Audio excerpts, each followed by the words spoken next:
Okay, as you see, today we will start the second chapter of our background information section, namely quantum mechanics for identical particles. This is a chapter which we also did in our quantum mechanics.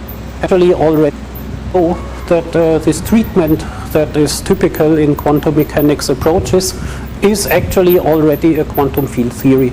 So our section today will provide like a bridge between ordinary quantum mechanics for one particle and our quantum field theory treatment, and in the middle sits this treatment for identical particles with a Fock space and certain operators that are typical in this procedure, as we will discuss today. So as a motivation, let me say again one physics question, almost a philosophical question that you can ask yourself. If you have here, let's say, an experiment on the Earth where some experimentalist is analyzing some electrons which fly around in the lab. The electron has certain properties, masses, charges, and so on. On the other hand, here is the moon, and here there are also electrons. Then what quantum mechanics seems to tell us is that those two electrons are absolutely identical. Their properties are 100% the same. You could not distinguish between the two electrons with none experiment that anybody could invent. It's a mathematical. طبعا هذا الأمر يعني أثبتنا يعني هو ليس صحيح 100% بخصوص في الفيديوهات السابقة. صحيح إنه الإلكترون في سطح الأرض له اختلاف، لكن عن الإلكترون في سطح القمر، لكن هذا الاختلاف ضعيف جدا لا يمكن أن يرى، وهذا واضح لأن الإلكترون هو عبارة عن كثافة عالية جدا.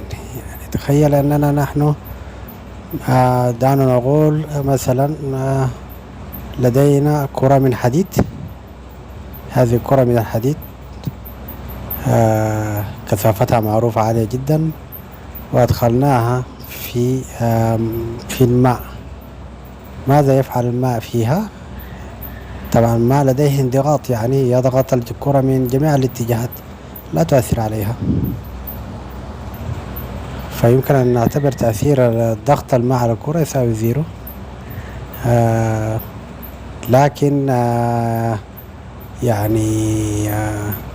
إذا غيرنا الماء بشيء آخر، ربما يعني مثلا نقول بلازمة معروف أن لديها ضغط على قليلا أو عالي جدا، فربما تؤثر، وهكذا. أو غيرنا كرة الحديد بكرة أخرى أقل كثافة، وهكذا. إذن الجاذبية على الأرض تغير شكل الإلكترون عن الجاذبية على القمر، لكن بشكل ضعيف جدا، ضعيف لدرجة أنه لا يمكن تأثير، لأنه الإلكترون لديه كثافة كتلية عالية. وهذا تجدونه في كتب الحلقات 34 و 35 التي توصلت أن كثافة الكتلية الإلكترون عالية جدا، وكثافة الكتلية للبروتون عالية، لكن ليست بقدر كثافة الكتلية للإلكترون، وبالتالي الإلكترون يستطيع أن يدخل داخل البروتون ويخرج. فإذا النظرية الحديثة المفترض أن تكون أنه أو الجاذبية الكمية أنه ليس هناك شيء ثابتا في الكون، الجاذبية تغير كل شيء. Identity between those two particles. That is what we call identical particles, and it's an observational fact that electrons behave in this way. All electrons are identical in the sense that no experiment can distinguish between electrons, and you cannot put an identity like electron A, electron B to the particles, but the state which you obtain by exchanging two electrons is exactly the same state as you had before. And this is something that you could not have expected from classical mechanics, where every particle has an identity which is, for example, defined by its trajectory, which you can always distinguish from the trajectory of other particles. And so you might ask yourself, how does nature manage to create such absolutely identical particles? Why do they exist? I mean, they don't have to exist. Our quantum mechanical formalism allows for them. We observe that they exist, but quantum mechanics could also live without the existence of such identical particles. So one question that you can have is, how does nature actually arrange such identical particles?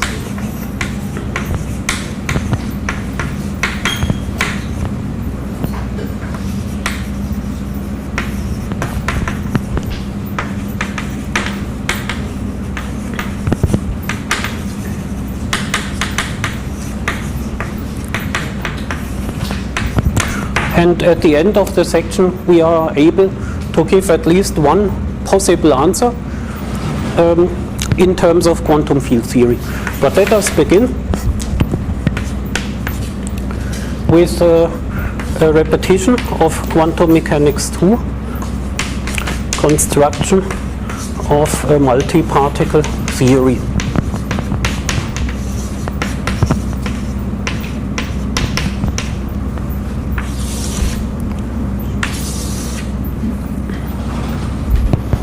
So we begin with a single particle theory.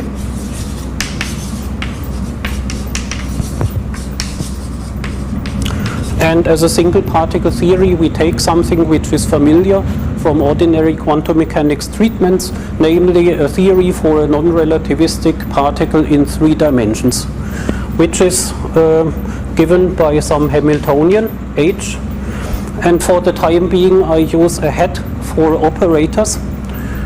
So the operator H is given by non-relativistic p squared divided by 2m plus a potential v, which typically depends on the x operator. So that is our quantum mechanical single particle theory for a non-relativistic particle in 3 dimensions.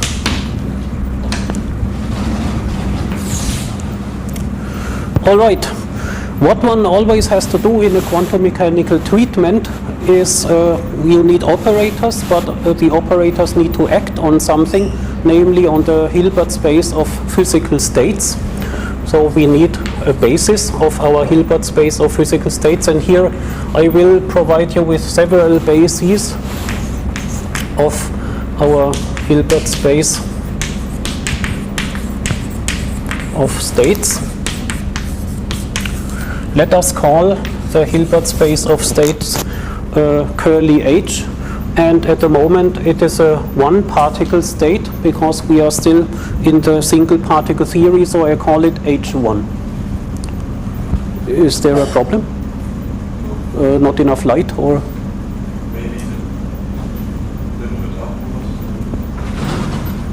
Okay. So basis of our Hilbert space of states. So one very useful basis is the basis in terms of momentum eigenstates. Let's call them P. Okay, that would be one basis, and let's not write lots of symbols here.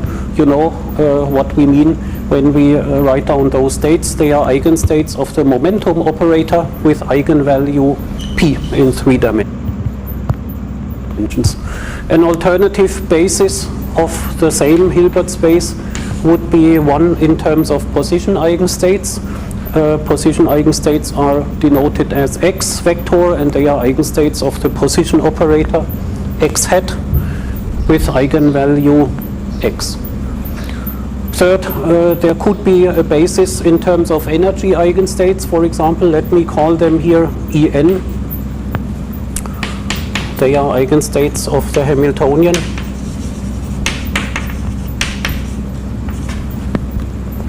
With eigenvalue En, obviously. Okay. And there might be discrete eigenvalues or continuous eigenvalues. We don't know about that.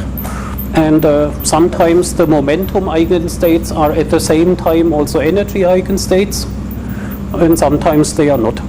For example, if the potential is 0, we have a free particle, and then momentum eigenstates are automatically also energy eigenstates, but in general they are different.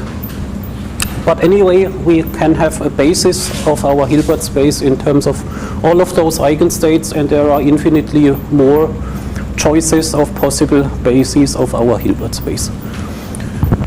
Okay, then we can now, okay, yes? Just a question regarding the eigenvalues of the eigenvectors. So we have several. طيب معلش نجي راجعين لمعادلة شرودنجر تاني. هناك شيء مهم جدا يعني نبهنا له البروفيسور الآن. إذا جعلنا في اوف اكس اللي هو البوتنشال زيرو، ذكر البروفيسور أنه المومنتوم يكون مساوي للهاملتونيان، أو الايجن فاليو للمومنتوم يكون مساوي للايجن فاليو للهاملتونيان. لكن في الحقيقة يعني نرى أن الايجن فاليو للهاملتونيان يكون مساوي للايجن فاليو للهاملتونيان مضروبا في الكتلة. طيب ما هو الهاملتونيان؟ هي عبارة عن مشتقة بالنسبة للزمان. ما هو المومنتوم؟ عبارة عن مشتقة بالنسبة للمكان.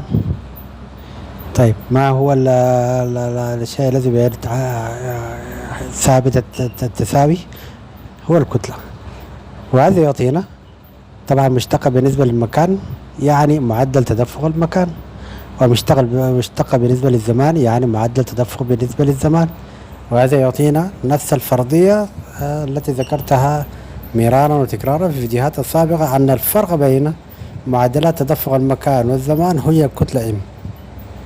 الكتلة M تعبر عن الفرق بين هذه المعدلات.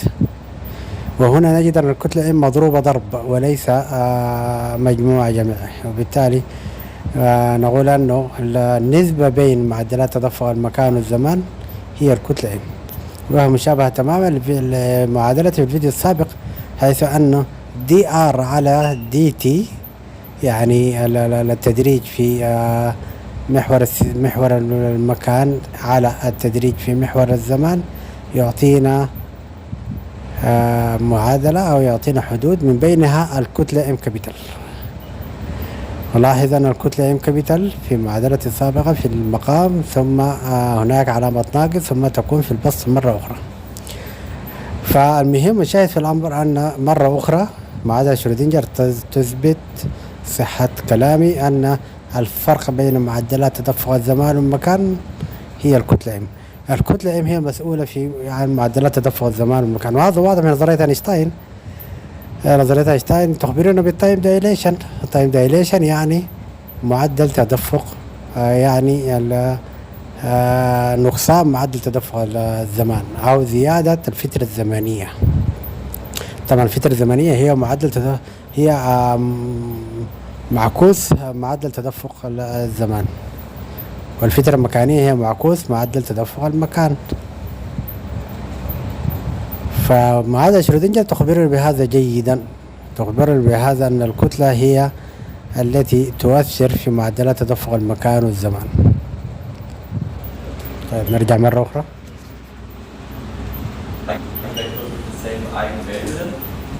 So all momentum same length or same eigenvalue? For the momentum operator not, because all three dimensions are independent, so they are not degenerate, but the energy eigenstates often are degenerate. For example, in the free particle case, as you probably imagine, if you have free particles, then the energy depends on p vector square over 2m, of course, and so we have a degeneracy. And then we might need here some additional labels, which I suppress. That's completely right. Or the label might be such that n is the label of the basis states, but En might have the same value for some different n, which corresponds to your degeneracies. So that's absolutely allowed. But regardless of degeneracy of operator eigenvalues, we always know that the eigenstates of a Hermitian operator form a complete basis, and we can choose them also orthogonally, and that's what we assume here.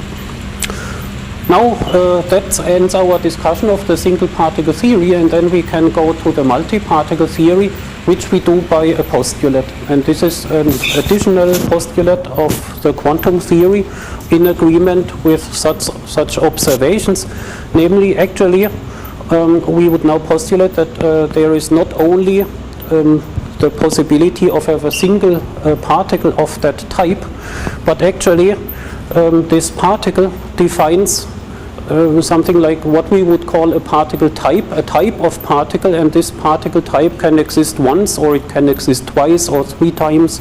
There can exist a multitude of particles of this very same type, and we want to describe all states with arbitrarily high numbers of particles of this particular type. And so that is a postulate. There exist multi-particle states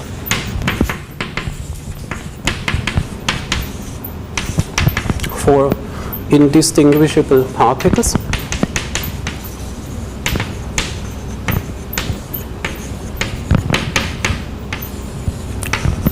of this particular type,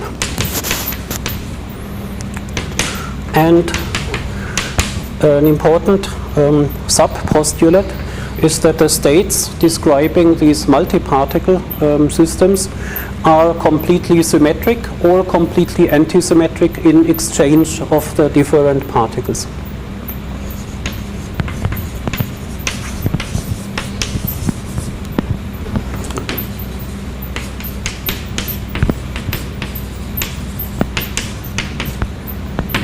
The states are completely symmetric or antisymmetric, and if they are completely symmetric, the particles are called bosons. If they are completely antisymmetric, the particles are called fermions.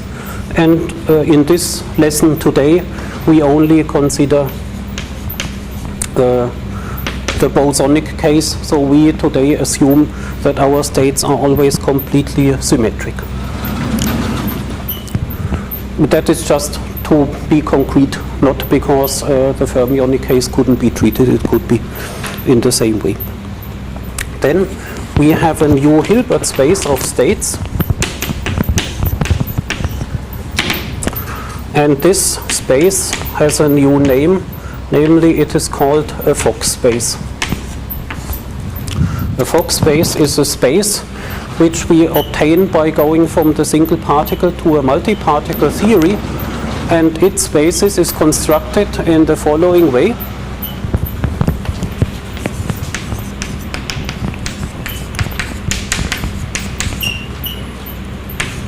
And let's only do it for the momentum basis. We could do it in a similar way for all the other basis choices of the single particle state. Namely, we have the state which we call 0, which is the vacuum, which contains no particle. We have all the states that we had before, all the single particle states, and as I said, we use here the momentum basis.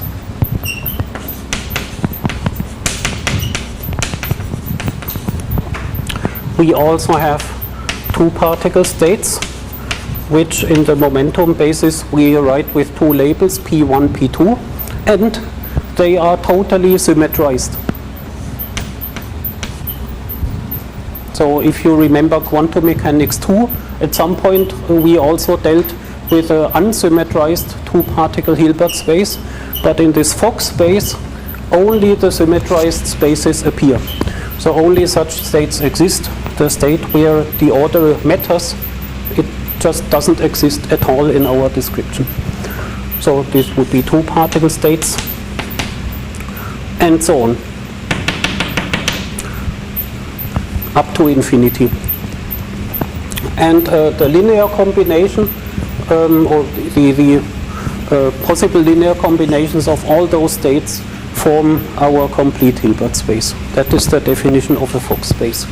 And so we can write it symbolically that our new Hilbert space H, the Fock space, is a direct sum of all these individual Hilbert spaces of the Hilbert space H0 for the vacuum state plus the Hilbert space H1 for the single particle states plus Hilbert space H2 plus for the symmetrized 2-particle states plus and so on. Symmetrized 3-particle states and so on up to infinity. That is the formula for our Hilbert space, which summarizes what I said here before.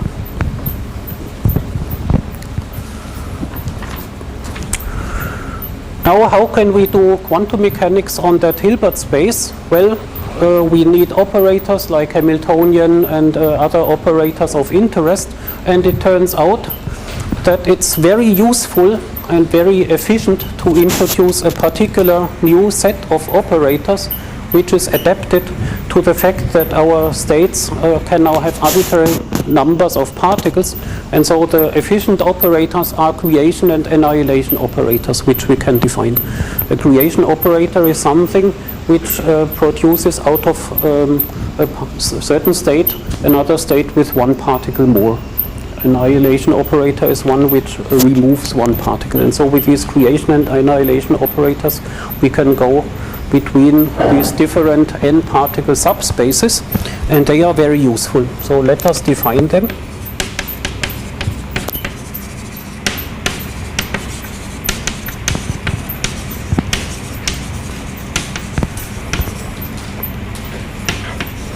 They are just an efficient tool which automatically arises here once we have those states. So that is not a new postulate, but automatically once we have those states we can define these operators.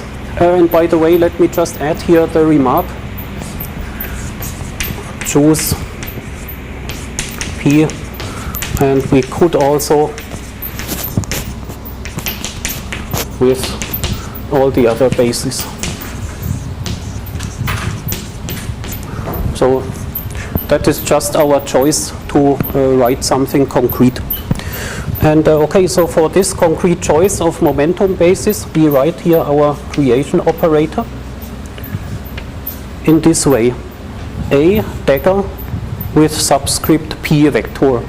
This is a creation operator which creates an additional particle with momentum P in the momentum eigenstate. And so this operator is a mapping from a subspace of the symmetrized n-particle Hilbert space to the symmetrized n+1 particle Hilbert space. And how does it act? It acts in the following way. If you take this creation operator and let it act on a state where you have already n particles with momenta p1 up to pn, and that state is symmetrized, then the operator is defined such that the result of the operation gives you a normalization factor times the state where the momentum p is added to the list. The result is still symmetrized by definition, and the prefactor is the same as in the harmonic oscillator creation operator, square root of n+1. Okay. So in this way you have defined this creation operator for any basis state, and therefore you have defined it on the entire Hilbert space of states. Once you have defined this creation operator A dagger, you can also define the corresponding operator without dagger by daggering it. So we can then define A of P without dagger, which is obviously defined as this, daggered, and is unambiguously defined.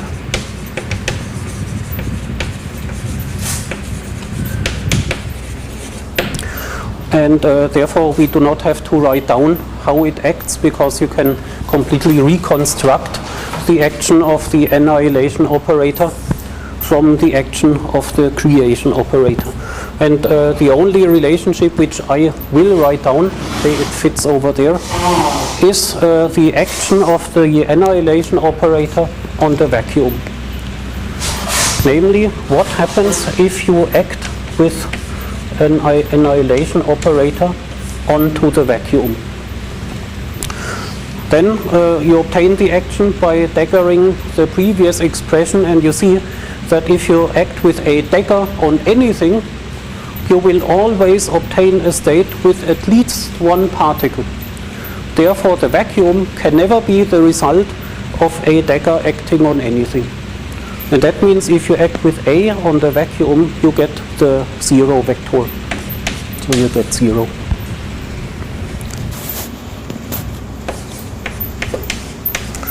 And that is something that you can also use as the definition of the vacuum in many cases. So, and another important relation is that you see that if you start from the vacuum and act with a dagger, you get one particle states. If you act with a dagger once again, you get 2 particle states and so on. So ultimately you can reconstruct all states of your Hilbert space by acting sufficiently many times with a dagger onto the vacuum. All states in H are obtained from, let's say, a dagger P1, a dagger Pn acting on the vacuum. So that clearly shows you that these operators are very useful, and you can obtain all states from them, and that also means you can obtain all operators from the A's and A daggers, or in other words, you can write all operators purely in terms of A and A daggers if you wish to do so, and often that's useful.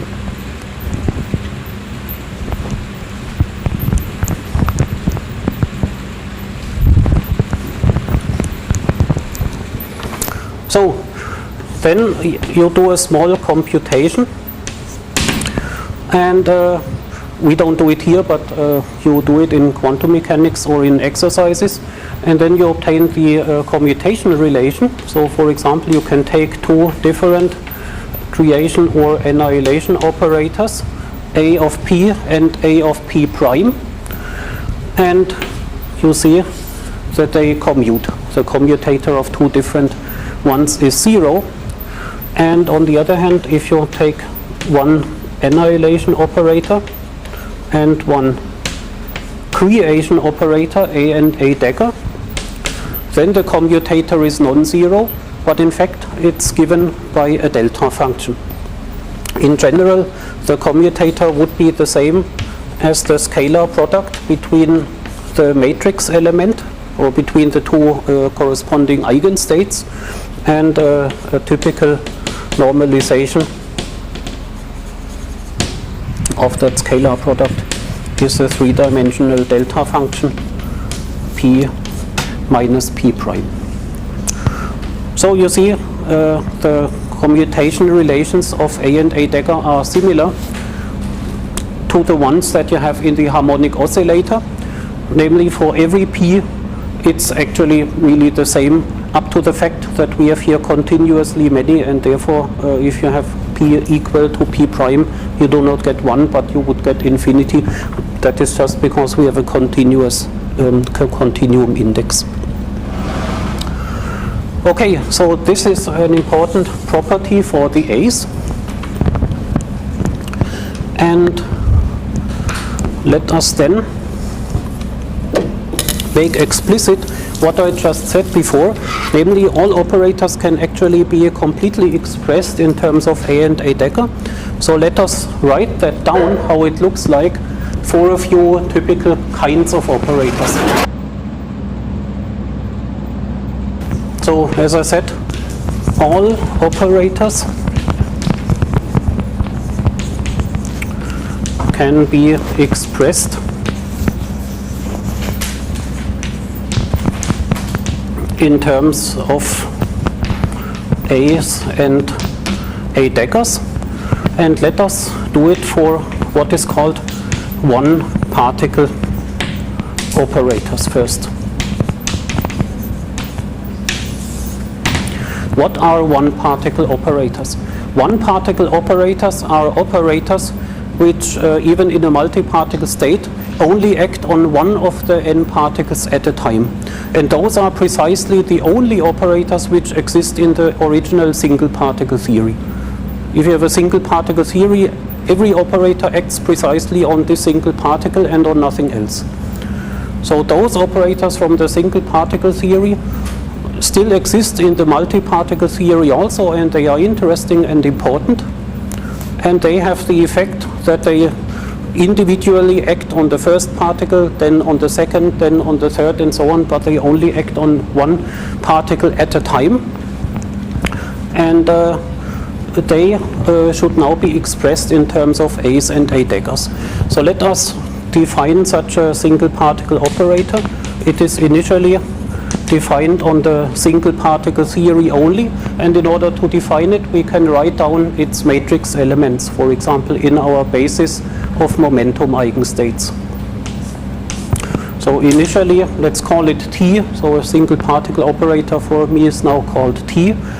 So we know, for example, how T acts on any basis state P prime, P. So how does it act on any basis state? So in general we can write the result in the following way as an integral d3 P prime, and then we add here this operation, which is the unit operator on the single particle Hilbert space, T P. Okay. And then you see that what we have here on the right is the matrix element of the operator T between two basis states P and P prime. Then we just write this result in that way.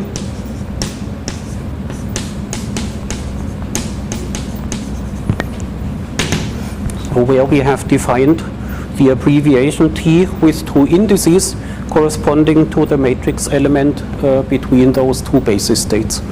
And so what that tells you is that we have now completely characterized the operator on the single particle space by numbers, namely by its matrix elements between arbitrary single particle basis states. And then if you act on any basis state, you get a linear combination of basis states modulated by these matrix elements. So this completely characterizes a single particle operator.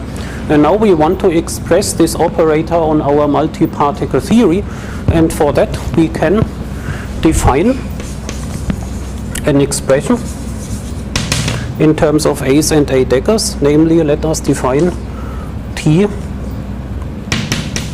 is defined as the following: d3 P prime, d3 P, and then the matrix element T P prime T P times A dagger of P prime times A without dagger P.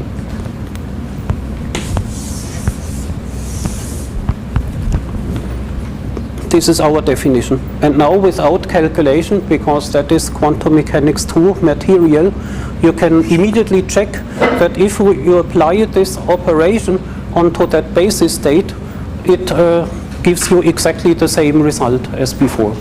Therefore, this operation reproduces the original definition of the single particle operator everywhere where it was initially defined. But this object here is defined on the full Fock space. You can apply this operation now on any basis state with arbitrarily many particles. You can also apply it onto the vacuum, and therefore this is now defined on the full Fock space. So it reproduces, let's call this here star. It reproduces star, that is defined on the full Fock space.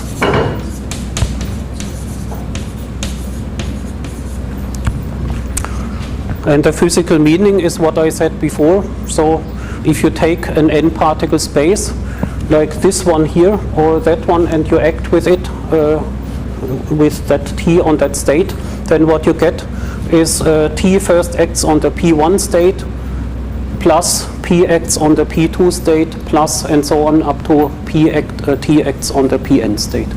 So you get simply the action of that T on every particle individually added up. So that is a single particle operator, and you can do this for all operators which were defined in the original theory, like also for the Hamiltonian or other important operators. But in the multi-particle theory, more is possible.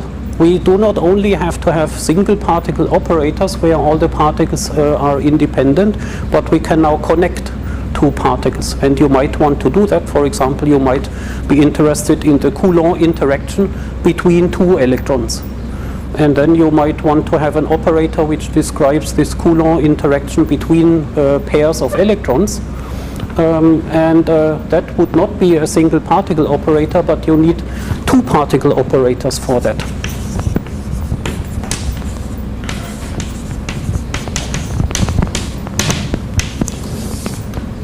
So such two particle operators are a new thing, which are physically obviously important, and they are initially not defined on our single particle theory, but they could be defined on a two particle Hilbert space, and the simplest way to define them would be even on the two particle space where we have not yet done the symmetrization.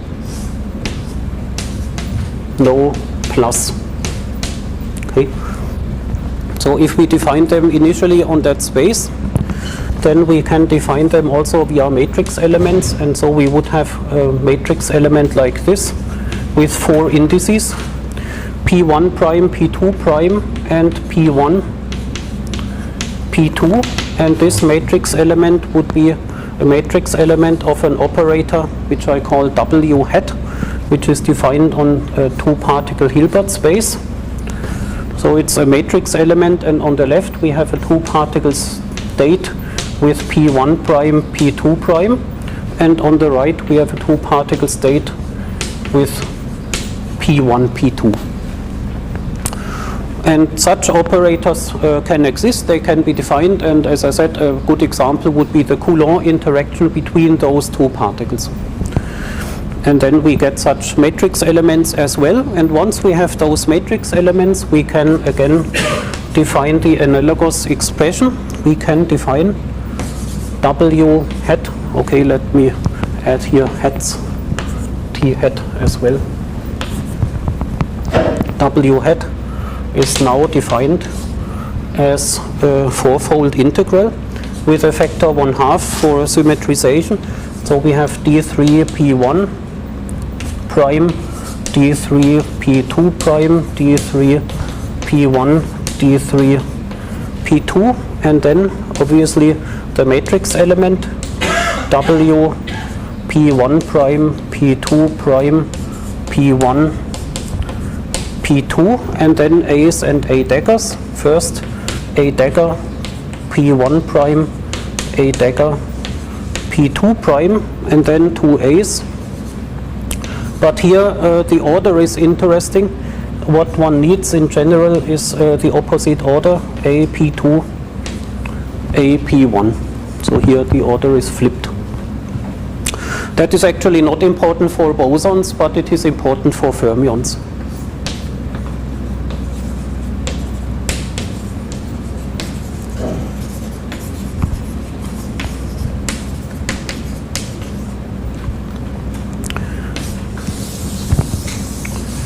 So, but that is also something that we have derived in our Quantum Mechanics 2 lecture, and again the same statement is true. It reproduces the correct behavior on the two particle state, but it is valid as an operator on the full Fock space, and you can apply it to any state on the Fock space. If you apply it to the vacuum, it gives 0 because of the A's. If you apply it to a one particle state, it also gives 0 because of the two A's here. But if you apply it to a two particle state or higher, then you get something non-trivial and you get the expected behavior.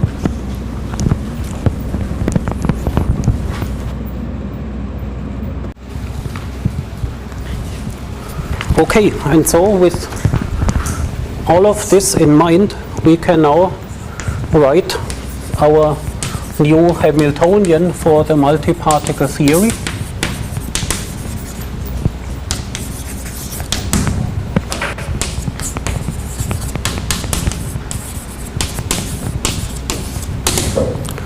Which is h hat is first the kinetic term, d3p. So instead of our familiar p square over 2m, we now have p square over 2m times a dagger of p times a of p. Okay. That is our kinetic energy operator. And why is that? Because initially our kinetic operator was just p square over 2m with a momentum operator. Then what you need to do is take the matrix element of that between two momentum eigenstates. That matrix element gives you then the number p square over 2m and the delta function between p prime and p. So then you go here, you have the number p square over 2m and the delta function between p prime and p. So one integral gets cancelled, p prime becomes equal to p, and therefore you obtain this expression, the number p square over 2m times a dagger a with the same p, and only one integral instead of two. That simply means that the kinetic energy operator is diagonal in momenta, because momentum eigenstates are also kinetic energy eigenstates. So that is the kinetic energy. And how about the potential energy? This is not diagonal in momentum eigenstates. Therefore, we have the full expression here, and we just insert here the matrix element for the potential energy. So let's say V p prime p, a dagger p prime a of p.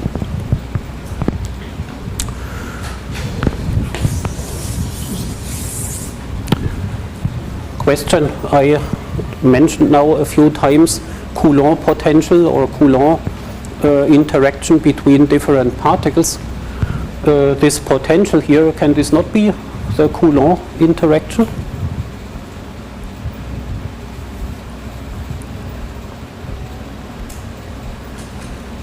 What is the meaning of this potential that we have here, that we already had in the single particle theory, and that has now this expression? What could be a physics example of that? Yeah. It's an external potential, like a field or something. Right. It's an external potential which does not come from one particle to the next, but which is switched on already in the single particle theory, externally, exactly like you say, and then each particle feels that external potential in the same way.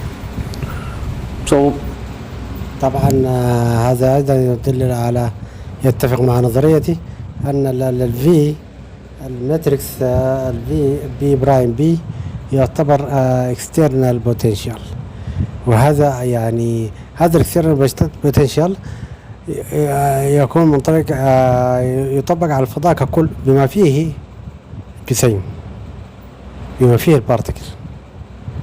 وهذا يدل على ماذا؟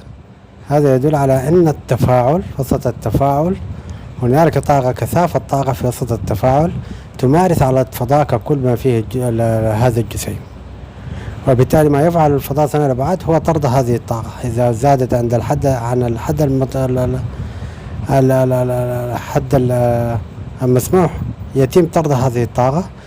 يتم طردها بأي طريقة؟ يتم طردها بطرق معينة بحيث تخلق جسيمات، تخلق كتل. طبعا ليس فقط تخلق كتل، الفضاء ثانوي الأبعاد غير المتناظر لديه 5 آليات لطرد الطاقة، منها توسع الفضاء، منها السبين، منها من خلق الكتل أو طرد الكتل، منها طرد الطاقة في شكل طاقة فوتون أو أشعة كهرومغناطيسية أو مهم أي شكل من الطاقة ما عدا الكتل، ومنها موجات الجاذبية. 5 آليات الفضاء ثانوي الأبعاد لطرد كثافة الطاقة في المكان. فهذا البوتنشال يعتبر اكسترنال بوتنشال، يؤثر على الجسيم ويؤثر على الفضاء ككل. فهذا اتفاق آخر، بعد ذلك يتم يتعامل الفضاء مع هذه البوتنشال إذا زادت عن الحد المسموح، يتم التعامل معها بحيث أنه يحاول أن يطردها، بما فيه الجسيم، هذا الجسيم الذي يؤثر عليه الطاقة، هذا الجسيم أيضا يطرد من التفاعل، وبالتالي تخرج جسيمات مختلفة الكتل ومختلفة السرعات من وسط التفاعل. It could be some completely homogeneous or inhomogeneous external magnetic or electric field or something like that. But you cannot describe with this the interaction between pairs of particles. Okay, but first let's interpret this. So we have come from our single particle theory, then we went through all those steps, and what do we now have? We have multi-particle states of identical particles, and why do we have it? Because we postulated it. Then the particles are all independent of each other. So this thing here does not contain any interactions between two particles. Every particle only feels the external potential, but the particles do not know anything about all the other particles. That is what is described here. So they are completely independent. They interact, as we just discussed, with an external potential. They all interact with the external potential in the identical way. And what is now nice to know, on the subspace for a single particle, this theory is completely identical to the theory that we started with.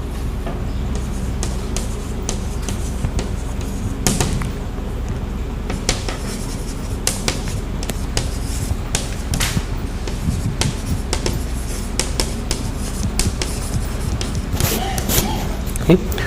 So in this way you see how you can take a single particle theory, extend it to a multi-particle theory, but in the original situation your extension remains completely unchanged.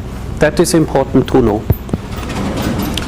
Now let me just squeeze here a final remark.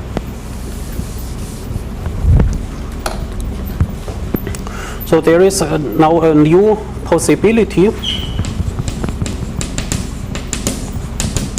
which we already alluded to, and this possibility is often important. Namely, you can now add these interactions between different particles, like Coulomb interaction between particles. And how would you do that? You would do it by adding to the Hamiltonian something like this.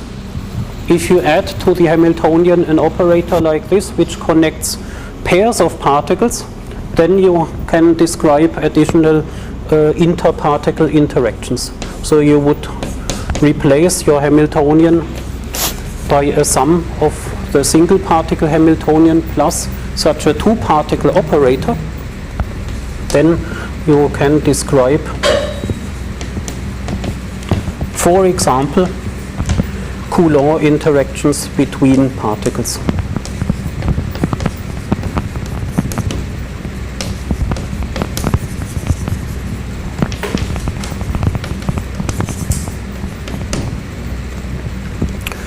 And that is of course important.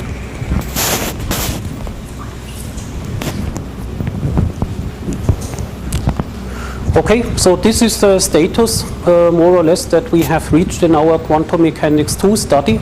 Maybe we did a little bit more, but that is essentially the step from single particle to multi-particle theory. And now let us look at this result with new eyes, forming a bridge between this and quantum field theory.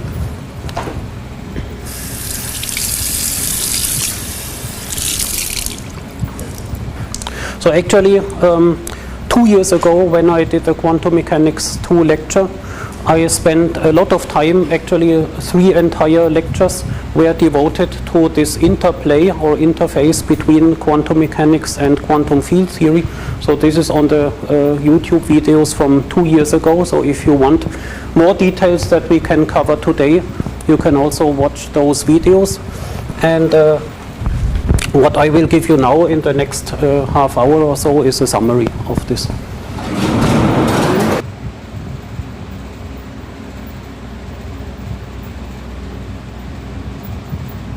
Okay, so let us now interpret the same result as a quantum field theory.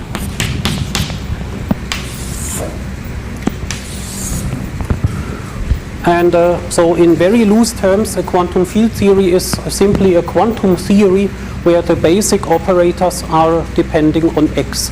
The basic operators are function of x. And so let us bring here into the game some operators which depend on x. And that is very simple because we simply have to go from the momentum basis to the x basis. So let us choose the x basis.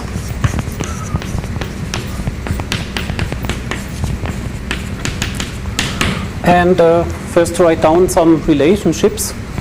So clearly one relationship that you are familiar with is this one here. If you have a momentum eigenstate and you look at its wave function in x space, then this corresponds to that scalar product. Then this is e to the I p dot x, and a good normalization would be 1 over the square root of 2 pi cubed. And this corresponds, of course, to having that the momentum operator in the x basis corresponds to minus I nabla. Right? Minus I nabla is the momentum operator in position or in x representation, and that corresponds to this scalar product between momentum eigenstates and position eigenstates. And conversely, previously we had position eigenstates created by creation operators A dagger, and how therefore are position eigenstates related to x eigenstates. Okay, so we can of course here insert something like a 1 d3x, d3p, then x p, what do we need to do?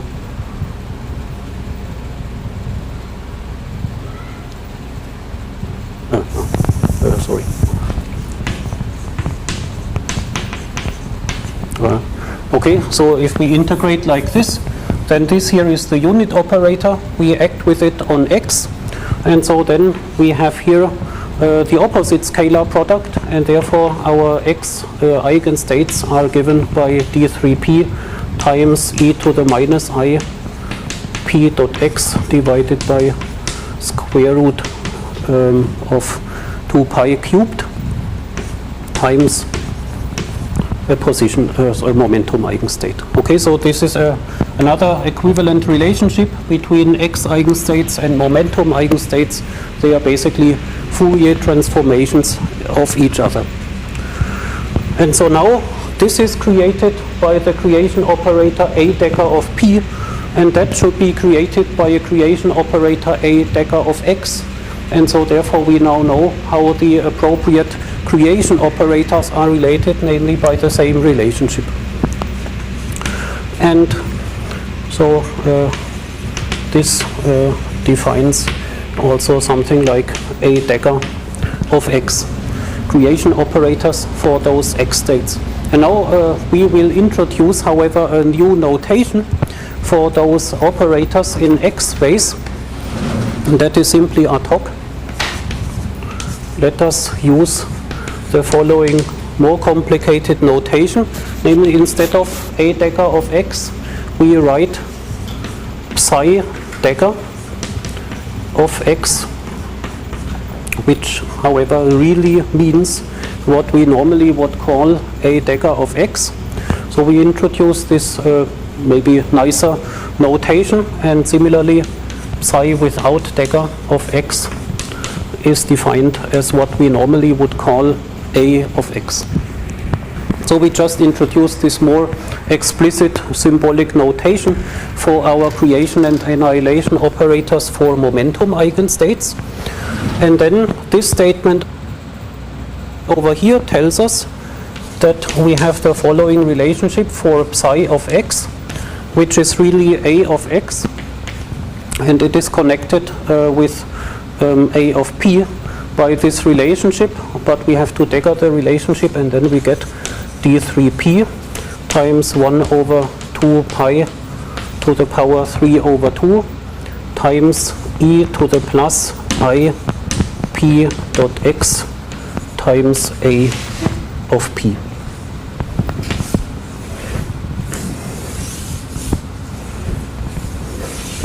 So we simply define creation operators for position eigenstates. They are related in this way to the a's and a daggers of momentum eigenstates, and they are operators which depend on x. So they have the form of what we would call a field operator. They are field operators. So in that sense, of course, since our whole discussion of the previous section was in principle doable for any basis, we could immediately have done it for the x basis, and then we would have immediately obtained the field theory. Now we have to go through a few additional steps. So what are the properties of those field operators psi of x, in other words, for creation operators of position eigenstates? Well, let's first compute the commutation relations, and but of course we don't compute them, I just write down the result. You can do the computation on your own. So if you have this operator psi of x and you do a computational relation with psi at y, it's analogous to having two creation operators for p and p prime, and the commutator was 0, and it's also 0 here. So they commute. What, however, happens if we have psi of x and psi dagger of y? Then this is like a and a dagger commutation relation, and it's not 0, but instead it's again a delta function, and here it's a delta function, three-dimensional delta function of x minus y.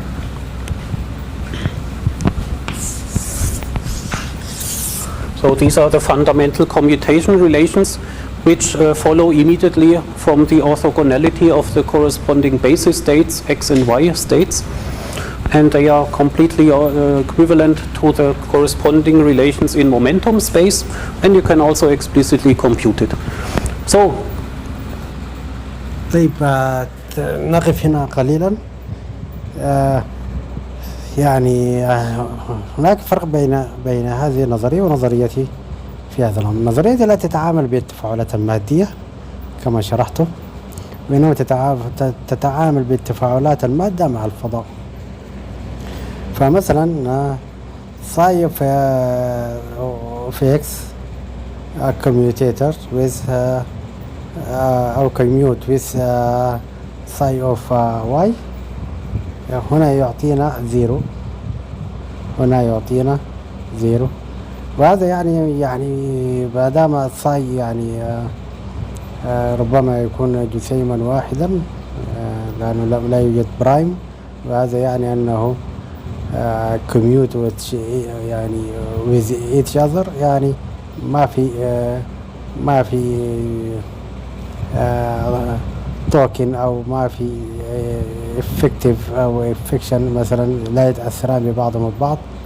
وهذه عملية يفعلها الفضاء ثنائي الأبعاد بأنه يجعل الصاي بقدر الإمكان إذا كانوا جسيمين مختلفين مثلا يجعلهم لا يؤثران ببعضهم البعض، ما دام أنه لا يؤثران مع بعضهم البعض، أي أن الفضاء ثنائي الأبعاد وجد آلية بحيث أن يبعدهم عن بعض البعض. لكن أول ما يكون هناك تأثير على بعضهم البعض مثل المعادلة الثانية اللي هو ساي اوف اكس وساي داجر اوف اكس، هنا تظهر المشكلة. يعني الكوميوتيشن عندما لا يساوي زيرو هنا تظهر المشكلة، والمشكلة هنا واضحة جدا جدا. المشكلة واضحة لأنه هي عبارة عن دلتا اكس ناقص واي. الدلتا هذه لها خاصية، دلتا ديراك هذه لها خاصية. الخاصية أنها في كل الأماكن زيرو، وما دام زيرو معناته هذا يعني أنه لا يوجد تواصل بين ساي وساي داجر إذا اعتبرناهم تو فيلدز.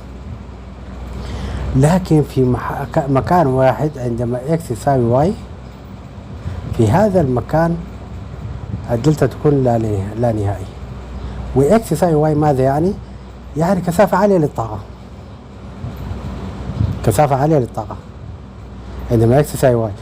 تخيل أن إذا فرضنا أن ساي اوف اكس هو الإلكترون وساي داجر اوف اكس اوف واي هو بوزيترون، وجعلنا هذا الإلكترون وهذا البوزيترون يتقاربان مع بعضهم البعض، وبالتالي قللنا الفرق بين اكس وواي، يعني اكس ناقص واي في الدلتا، إلى أن يلتصقا مع بعض. في فور التصاقهما فإن اكس ناقص واي يساوي زيرو، وبالتالي الدلتا تكون لا نهائية. طيب ماذا تقول ميكانيكا الكم في هذا؟ لا شيء. ميكانيكا الكم لا تقول شيء، وإنما يمكن اعتبار الدلتا هذه يمكن تعويضها في أي معادلة، معادلة الهاملتونيان أو معادلة أي شيء، لكي نتخلص من أحد الطرفين، إما لا إكس إما واي، وبالتالي نجعل الهاملتونيان يكون عبارة عن إجراء تكامل لجسيم واحد. هذا ما تقول ميكانيكا الكم. لكن هل ميكانيكا الكم تعرف أن هنالك آلية أخرى تسمى آلية الدفاع عن النفس والفضاء ثنائي الأبعاد يطرد الجسيمات وما إلى ذلك؟ هل في هذه المعادلة واضحة؟ لا. يعني اذهب إلى معادلة الهاملتونيان، إن شاء الله نجدها هنا، معادلة الهاملتونيان لا يوجد. لكن في معادلة الهاملتونيان نرى أن التي ماتريكس عبارة عن تكامل لدي بي كيوب مضروبة في دي بي برايم كيوب. هذا معنى هذا يعني جزيئين أو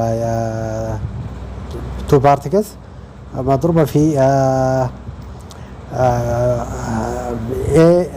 في تي بي برايم، وهذه ماتريكس تي بي برايم، هذه ماتريكس ومضروبة في اي داجر اي. يعني الهاملتونيان لا يعتمد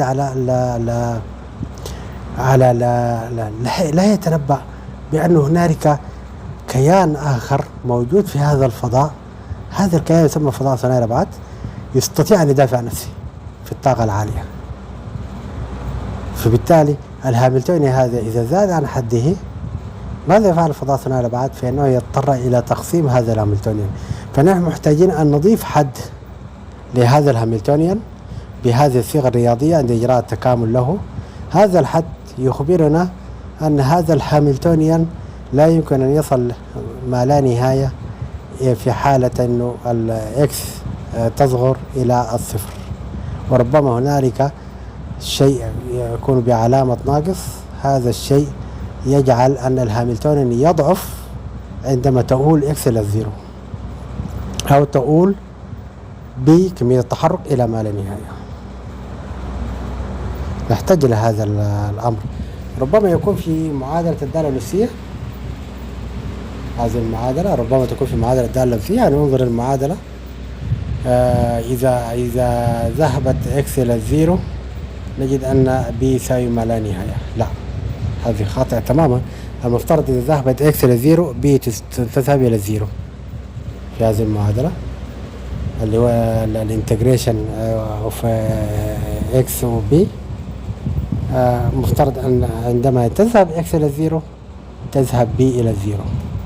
وهنا تعطينا ماذا؟ تعطينا نوع من كسر السيمتري.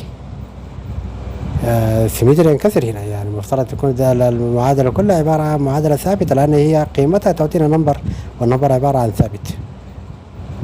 فإذا ذكرنا، إذا قلنا أن إكس تذهب إلى زيرو فإن بي تذهب إلى زيرو، فهذا يعطينا زيرو.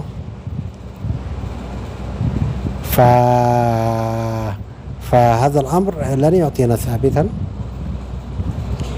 أو ربما ننظر إليه بطريقة أخرى، يمكن تعطينا ثابتا صح، لأن إي أس زيرو عبارة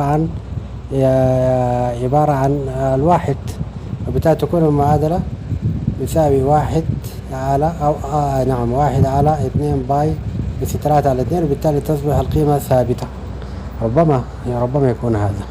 إذا كانت هذا معنى هذا، يعني إذا كان هذا صحيحا، فهذا يعني أن ميكانيكا الكم لها آلية، أو نظرية المجال الكمي لها آلية غير مفهومة بتوقع دفاع الفضاء الثنائي الأبعاد عن نفسه. يعني يمكن للعلماء أن يبحث في هذا الأمر، يمكن أن يبحث في هذا الأمر أن عندما تقول إكس إلى الزيرو يجب أن تقول بي إلى الزيرو، ويبحثوا لماذا بي تقول إلى الزيرو من مكان داخل، من بيئة داخل ميكانيكا الكم وليس من خارجها. إذا استطاعت ميكانيكا الكم أو نظرية المجال الكمي من داخلها أن تفسر هذه الظاهرة، فهنا أنا أقول أنها تستطيع التنبؤ بآليات الفضاء الثنائي الأبعاد الدفاع النفسي.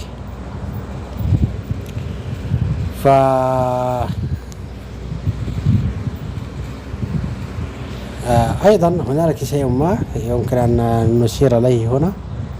إذا عوضنا ب بارشل على بارشل إكس، فهذا يعطينا أن بارشل على بارشل إكس مضروبة في إكس يعطينا بواحد. أو بلغة أخرى، إذا نقصت إكس، إذا ذهبت إلى زيرو، لابد أن بارشل إكس تذهب إلى ما لا نهاية، وهذا يعطينا أن البي تذهب إلى ما لا نهاية، فهذا خطأ. لكن يمكن أن نعتبر بارشل إكس تذهب إلى ما لا نهاية دون التعويض عنها ببي. إذا فعلنا ذلك، إذا يعني استطعنا أن نجد تفسير لهذا الأمر من داخل ميكانيكا الكم، فإننا سنجد آلية كيف الفضاء الثنائي الأبعاد أن يدافع عن نفسه، كيف الفضاء الثنائي الأبعاد أن يدافع عن نفسه. وسنذهب ونأتي إلى أن الكتلة لابد أن تتحمل هذه المسؤولية، هي الكتلة.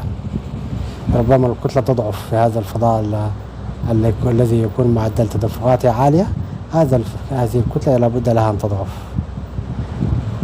فعندما تقول إلى الزيرو إكس إلى الزيرو، أقصد أن الكتلة لابد لها أن الكتلة لابد لها أن تتضخم. لماذا تتضخم؟ لأنه يجب أن يكون حاصل الضرب يساوي واحد، وبالتالي يحصل ما يسمى بالتايم دايليشن. لكن الفضاء الثنائي الأبعاد يمنع على هذه الكتلة من التضخم، فبالتالي يجعلها ثابتة في مكان واحد أو في كمية واحدة، ولا يكون كميتها لا نهائية. المهم يمكن نستفيد من الكميوتيشن، هذه الآلية يمكن أن نستفيد من الكميوتيشن، أن ما دام الكميوتيشن يساوي زيرو، فنقول في ذلك أن الفضاء الثنائي الأبعاد وجد آلية للدفاع عن نفسه بإحدى الطرق، آلية للدفاع عن نفسه، ويجب أن نبحث عن هذه الآلية من داخل بيئة نظرية المجال الكمي. أما إذا كانت الكميوتيشن لا يساوي زيرو، فهذا يعني أنه هناك تواصل، وأن الفضاء الثنائي الأبعاد لابد أن يتحرك في هذا الأمر، لكن تحركه مربوط بماذا؟ مربوط بقيمة الطرح بين إكس ناقص واي. إذا كانت إكس ناقص واي يؤول إلى الزيرو، فإن دلتا تؤول إلى ما لا نهاية. هنا عند هذا الحد لابد أن يتدخل الفضاء الثنائي الأبعاد لتقليل هذه الدلتا. طيب نواصل. That means our field operators are not completely arbitrary functions of x, but they have an important property which has also important physical implications. Namely, they are local in the sense that if you take two of them at different positions, they commute. So they would correspond to independent observables which do not speak to each other. And so this is a local operator which is reminding you of this discussion that we had at the very beginning of the semester, where we wanted to have local observables also in view of relativity. So this is not relativistic, but nevertheless we get here local field operators.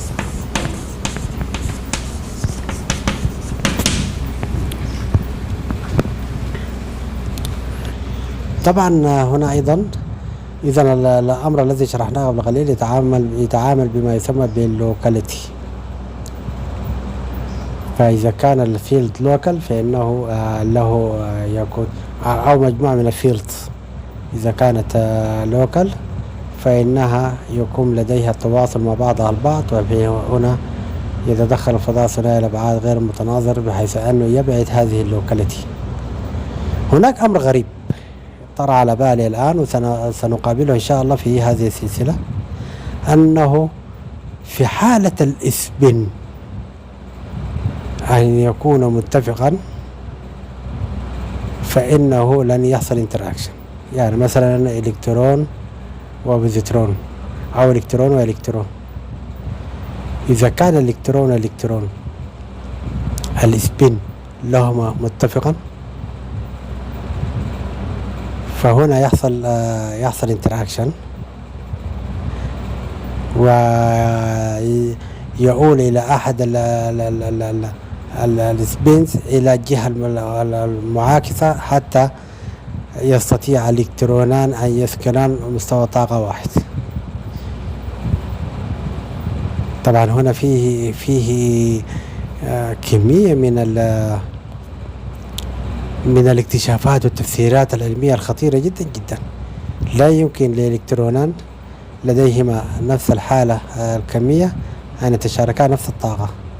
طيب هذا يعني أن إذا كان الإلكترون سبين أب والثاني سبين أب فإنهما لا يتشاركان نفس الطاقة، وهذا يعني أن الفضاء ثنائي الأبعاد سيتدخل في هذا الأمر، وهذا يجعل علامة استفهام كبيرة جدا. ما السبب الذي يجعل توحيد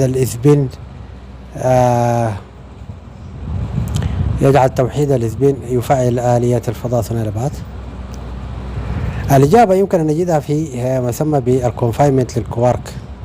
كونفاينمنت يمكن أن الكوارك طبعا هي الكواركات هي صغيرة الحجم ويمكن أن تتشاركا نفس الطاقة، بس بشرط أن يكون كوارك وأنتي كوارك. لا يمكن لاثنين كوارك أن يتشاركا نفس الطاقة، يجب أن يكون كوارك وأنتي كوارك. وهذا ربما يمكن أن نجمله على الإلكترونات ويمكن أن نجمله على الانتراكشنز. بالمناسبة الانتراكشنز تمر بنفس الأمر كما سنمر عليه إن شاء الله لاحقا، إنه الانتراكشنز تمر بنفس الأمر. إذا كانت متفقة في الطاقة متفقة في الحالة الستيت في إنه يحصل انتراكشنز، أو ربما العكس سنعرف ذلك إن شاء الله خلال الأيامات القادمة.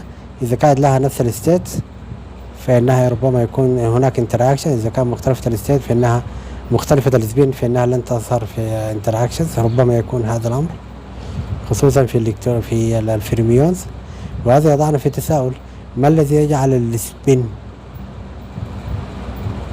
يحدد آلية الفضاء ثنائي الأبعاد الدفاع النفسي؟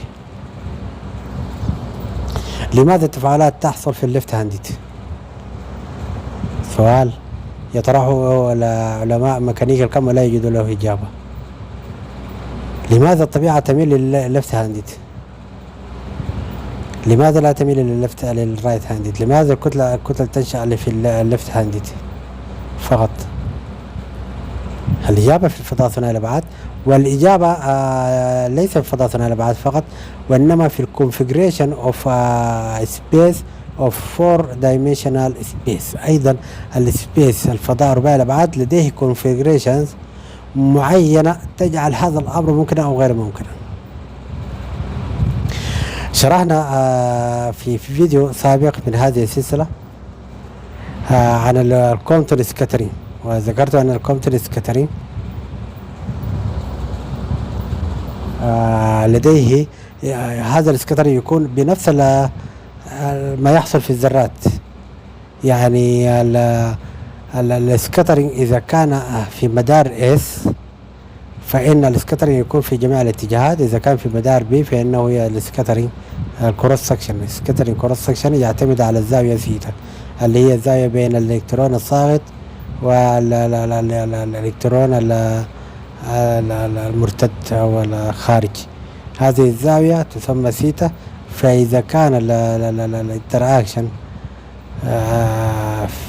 أو الكروس سكشن في مدار في مدار S، إذا كان في مدار S فهذا يعني أن النوع لا يعتمد على الزاوية، وإنما الكروس سكشن يكون في جميع الاتجاهات. إذا كان في مدار B فإنه يعتمد على الزاوية، وهذا يعطينا يعني شيء من الهنت أو مثلا من اللمحات إنه مدار S أصغر من مدار B.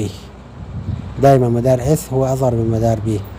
إذا كان لديهما نفس العدد الكمي، عدد الكوانتم الرئيسي، فمدار S أصغر من مدار B، وبالتالي كلما صغرت الأبعاد كلما حصل انتراكشنز، والفضاء ثنائي الأبعاد يدافع عن نفسه، وكلما تكبر الأبعاد كلما هذا يكون لمحة. لكن هناك لمحات أخرى لا نعرفها خاصة بالسبين، لأننا نتعامل مع السبينر في الفيرميونات، نتعامل مع السبينر. فالحل عند معادلة ديراك إن شاء الله نجده في هذه السلسلة. So then we have a relationship between our A of P from before and our new psi of X. Very simple relationship, really just a Fourier transform. And so now all operators which we had previously represented in terms of the A's, we can of course now equivalently represent in terms of the psi's. It's just a matter of a small computation, inserting some Fourier transformations. And so in particular, we can do it for the Hamiltonian. So what happens if you represent the Hamiltonian in terms of the psi's instead of in terms of A of P's? So one has to look at the original relationship. So let's say maybe I just write it down once more. So it was D3P and then the number. Let me write it like this. A dagger of P, then a number, P square over 2M, A of P, and then plus a double integral D3P, D3P prime times A dagger P prime, A of P, and our potential matrix element V, P prime, and P. That was on the previous blackboard. And now you can represent this in terms of the psi. What happens? You insert here A of P, the inverse Fourier transformation. Then you get lots of integrals over all sorts of variables. But in the end, all the integrals become delta functions. Very simple integrals. You just insert everything. And what simply happens is the following. A.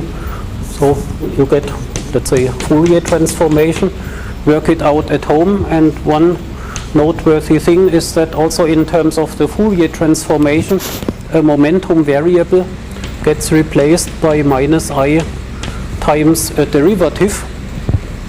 And so in particular this variable P square in a P integral becomes a derivative with respect to X in the corresponding X integral. This is always the effect of a Fourier transformation.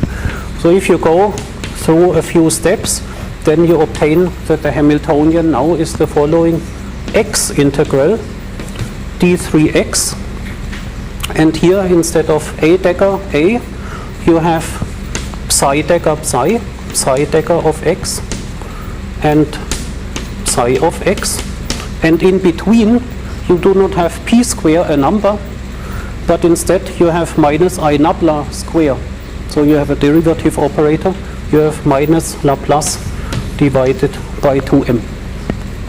So the derivative acts on this field operator here, and then you get an integral. And that is now our expression for the kinetic energy operator. Then this potential actually simplifies, because the potential had matrix elements which were off diagonal in momentum space, but in position space the potential is diagonal actually. So instead of a double integral, we now get only a single integral, so we can put everything under one integral, and we only get psi dagger of x times the number v of x times psi of x. That's all. هذا ما كنا نشرحه قبل قليل في الهاملتونيان، هذا ما بالضبط ما كنا نشرحه في الهاملتونيان، يعني اختصروا لنا هذا البروفيسور. إذا عوضنا الهاملتونيان عن طريق الساي اوبريتورز بدل من ال داجر ال فهذه هي الصيغة. فيجب أن من هنا أن نحاول أن نتعرف على الفضاء ثنائي الأبعاد وآلية الفضاء ثنائي الأبعاد، لنعرف أن هل الكوانتم فيلد ثيوري تستطيع التنبؤ بهذه الآلية. إذا تنبأت بهذه الآلية طبعا ربما تعطينا الكتل، يعني ربما تكون الكوانتم فيلد ثيوري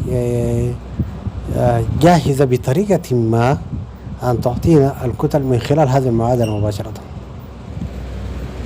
فهذه المعادلة هي معقدة قليلا، وانظر الكتلة موجودة، يعني الكتلة موجودة، وطبعا الكتلة موجودة هنا في المقام التي تكون ضد الطاقات طبعا، الفيلدز موجودة في البسط والكتل موجودة في المقام. هذا يعطينا مباشرة آلية نستطيع أن نفسر بها وجود الكتل في المقام، وهذه الآلية وجدناها في الجرين فانكشن الفيديوهات السابقة السلاسل السابقة، ويعني هذه كتلة تعني كتلة مطرودة من التفاعل، كتلة مطرودة من التفاعل أو كتلة متأثرة بالتفاعل. ربما يكون زيادة الهاملتونيان بالنسبة لها أو زيادة الطاقة الحركية بالنسبة لها، ربما يكون زيادة السبين بالنسبة لها، أو ربما هي تكون متضخمة ومطرودة من التفاعل خارجة من التفاعل. فهذه الكتلة مفترض تكون موجودة في البسط، لكن وجودها في المقام يعني هي خارجة من التفاعل. وانظر إلى ماذا؟ ننظر إلى ماذا هنا؟ ننظر إلى نابلة. نابلة عبارة عن بارشل سكوير على بارشل اكس سكوير. لأن هنا نتحدث عن البوزيشن، وهذا يعني كلما زادت نابلة زاد معدل تدفق الفضاء، كلما زادت نابلة، وكلما زادت نابلة كلما زاد الهاملتونيان، وكلما زاد الهاملتونيان كلما زادت الكتلة أو زادت الطاقة. لكن هنا علينا نفسر ما هو هذا، ماذا يعني بهذا الهاملتونيان؟ هل هذا الهاملتونيان هو الطاقة المطرودة من التفاعل أم الطاقة المكثفة في التفاعل؟ وهذا يحدد لنا النابلة. نابلة تعبر عن معدل تدفق الزمان والمكان. إذا زاد معدل تدفق الزمان والمكان، هذا يعني سيطرة الفضاء ثنائي الأبعاد على التفاعل. هذا يعني أنه استطاع الفضاء ثنائي الأبعاد أن يتصرف في هذا التفاعل الطاقة المكثفة ويطردها من وسط التفاعل، لأنه زيادة معدلات تدفق الزمان والمكان يؤدي إلى زيادة الفضاء ثنائي الأبعاد أو سيطرة الفضاء ثنائي الأبعاد. وبالتالي هذا الهاملتونيان يخبرنا عن الكتلة المطرودة من التفاعل، بالرغم من أنه هو الآن بهذه الهيئة يخبرنا عن الطاقة المكثفة في التفاعل. لكن إذا زادت نابلة، هذا يعني زادت الكتلة المطرودة من التفاعل. طيب نرى أن الكتلة هنا، أن النابلة هنا أو شبه علامة ناقص، ونجد أنها مؤثرة فقط على الصاي ولا تؤثر على الصاي داقر. يمكن نعكس الأمر طبعا عادي، يمكن نعكس الأمر، نجعل أنه نابلة تؤثر على الصاي داخل ولا تؤثر على الصاي أيضا. هذا أيضا يمكن أن يفعل، لكن وضع هذه المعادلة بهذه الهيئة فيها يعني ديليوشن، فيها مثلا كونفيوجن، يخلي الإنسان يعني يعني يتلخبط في هذا الأمر. الهاملتونيان المفترض يوصف طاقة مكثفة في التفاعل، لا يوصف طاقة مطرودة من التفاعل، لأنه هو موجودة في البسط على عكس الإيم الموجودة في المقام.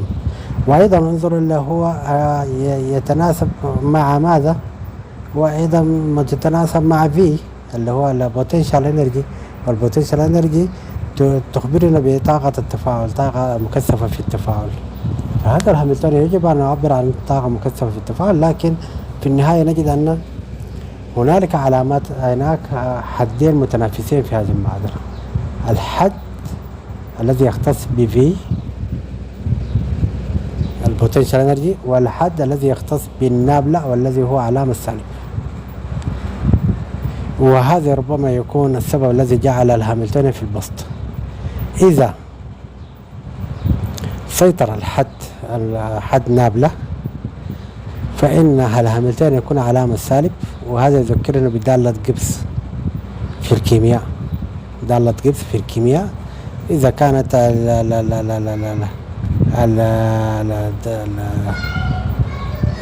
دالة إذا كان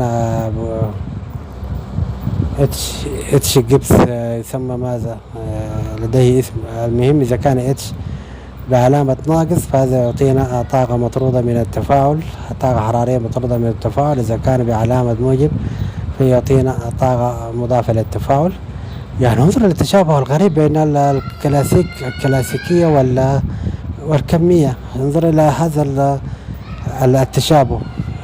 هذا التشابه لا يمكن أن تعطيه إلا نظرية متكاملة، وهذه النظرية تميل للكلاسيكية أكثر من الكمية، وبالتالي يعطينا هذا التشابه. فالهاملتونيان هنا شبيه تماما بدالة جيبس للتفاعلات الكيميائية. فالهاملتونيان يكون بعلامة سالب يعني مطرود من التفاعل، وعلامة موجب معناته يضاف إلى التفاعل.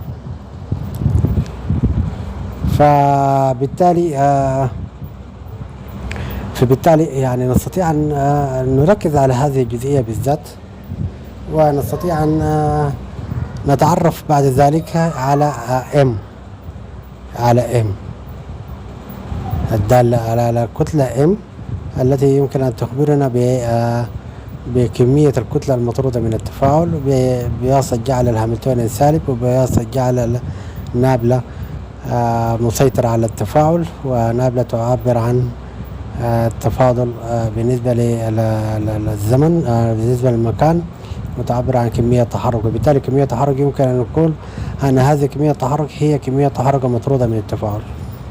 هنا في شيء غريب يجب أن نلاحظه، وهو هنا أن السيمتري يجب أن يكون مكسورا. يعني لا نستطيع أن نقول الطاقة على كمية تحرك الداخل التفاعل هي نفس كمية تحرك الداخل الخارج من التفاعل. لماذا؟ لوجود V of X، ووجود V of X يعني أن ليس هناك مجال للحديث عن فري بارتكلز. إذا تحدثنا عن فري بارتكلز نؤمن تماما أن كمية التحرك أو الطاقة داخل التفاعل، لا نقول كمية تحرك الجسيمات داخل التفاعل في النهاية يجب أن تساوي كمية تحرك الجسيمات الخارج من التفاعل. لكن بوجود الفي البوتنشال انرجي هنا يجب أن الفي أن تدخل في هذه المعادلة أيضا، وبالتالي الطاقة أو كمية التحرك الداخل التفاعل زائد الفي يجب أن يساوي كمية التحرك الخارجة من التفاعل، وهذا ما يحدد لنا الهاملتونيان H، ويحدد لنا أيضا النابلة.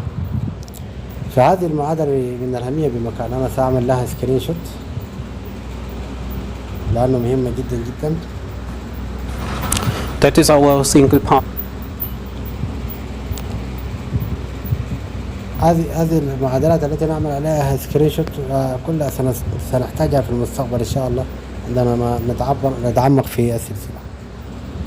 Particle Hamiltonian written with creation and annihilation operators for position eigenstates, or in other words, our Hamiltonian written in terms of quantum field operators.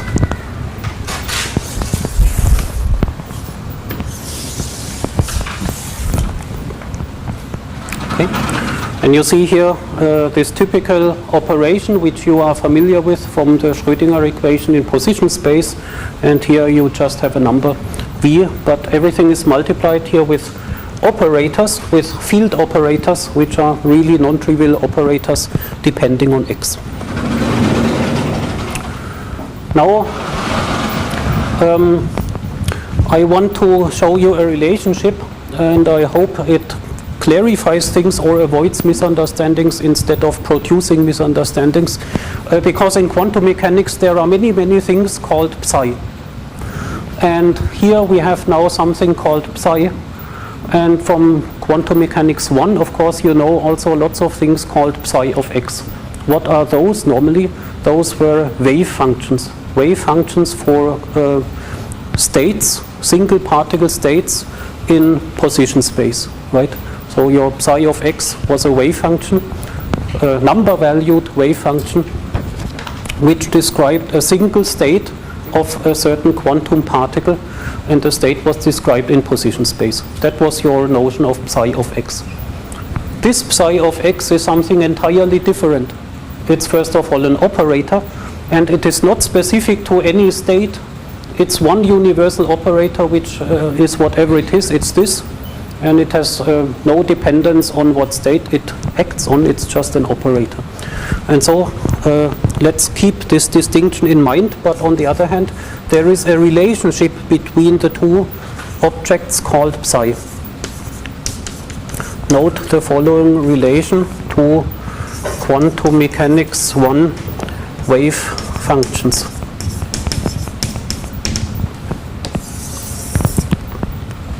So let's take a single particle state. Let me call it now n to symbolize that it's neither position or momentum eigenstate. It can be any state, which therefore has a complicated wave function, and the wave function is given by the scalar product of that state with position eigenstates x, and it gives the wave function which I now call psi n of x. So that is the wave function specific to the state n. It has a certain value. Let's say harmonic oscillator wave function would be given by Hermite polynomials and so on, so this might be some Hermite polynomial. Alright, and so what is the relationship between this and our field operator? There is the following relationship. Namely, you can now write down the following matrix element. This. You have here our single particle state.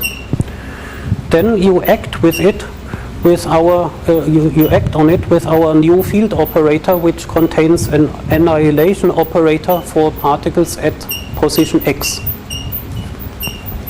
This thing. And then you do a scalar product with a vacuum state. What is the result of this matrix element? So this is really a quantum mechanical matrix element, and you can actually calculate it. So do it. Yep. Okay, but why? Right. Exactly, that is the point. So this combination here, if you flip it around and decorate, you see that it's actually a psi deca acting on the vacuum, gives a position eigenstate. So that is nothing but this, and therefore it reproduces your beloved quantum mechanics 1 wave function. So this is the relationship. Therefore you see that this field operator here is a universal operator. It has certain properties. It's defined with no reference to any particular state, but its single particle matrix elements, they contain the information that you are familiar with from the position space wave functions. So this is a connection. هنا شيء غريب جدا هذا ربط غريب جدا يعني، ربط الاوبريتور ساي اوبريتور بالويف فانكشن اوف بوزيشن اوف ستيت. نحن اتذكر المحاضرة ان الويف فانكشن عبارة عن دالة هرميت، وهي صحيح هي دالة هرميت، وهي مشتقة من ليجندر ايكويشن او ليجندر بولينوميال، والتي كنت ابحث عنها في الفيديوهات السابقة، وحاولت ان اشكل اعمل معادلتي يعني بطريقة قريبة من البولينوميال ستيت، بولينوميال ليجندر بولينوميال هذه. لكن انظر الى هذا الشكل الغريب، الويف فانكشن تعبر عن ستيت ظاهرة تماما في الهيدروجين ستيت اللي هو الكترونيك ستيت اوف هيدروجين، ويمكن تقديم الليجندر بولينوميال بكل أريحية وكل سهولة في ما يخص ذرة الهيدروجين. لكن انظر إلى الساي أوبريتور هنا، ساي أوبريتور، هذا الساي أوبريتور تتحدث عن تفاعلات، تتحدث عن فيلد أوبريتور، لا تتحدث عن ويف فانكشن، لا تتحدث عن إلكترونات حول ذرة الهيدروجين، تتحدث عن الفيلد أوبريتور والذي يدخل في التفاعلات دون الذرية. وهذا يربط مرة أخرى، يربط المدارات حول الذرة بالمدارات داخل الفضاء، فضاء التفاعل، بهذه الآلية الغريبة. يعني الصاي نحوله إلى صاي داجر، وبالتالي إذا حولناه لصاي داجر في النهاية ستؤثر على الفاكيوم مباشرة، فهذا التأثير يعطينا N، يعطينا X بوزيشن. هذا الإكس بوزيشن نؤثر فيه على الN يعطينا الويف فانكشن للبارتيكل في البوزيشن X، في البوزيشن X. إذا الساي داجر اللي هو الفيلد يحمل في لا يحمل في داخله، يتفاعل مع الفضاء، لأنه الفاكيوم عبارة عن فضاء، يتفاعل مع الفضاء. هذا التفاعل يرتب نفسه، هذا التفاعل يرتب نفسه بحيث يعطينا الهرميت إيكويشن المعروفة في ذرة الهيدروجين. وهذا يضعنا في تساؤل، هل الساي هو السبب أم هل أو أن الفضاء أصلا هو مرتب بهذه الهيئة؟ يعني هذه التحليلات عميقة جدا، يعني هذه أسئلة فلسفية تحاول أن تقارب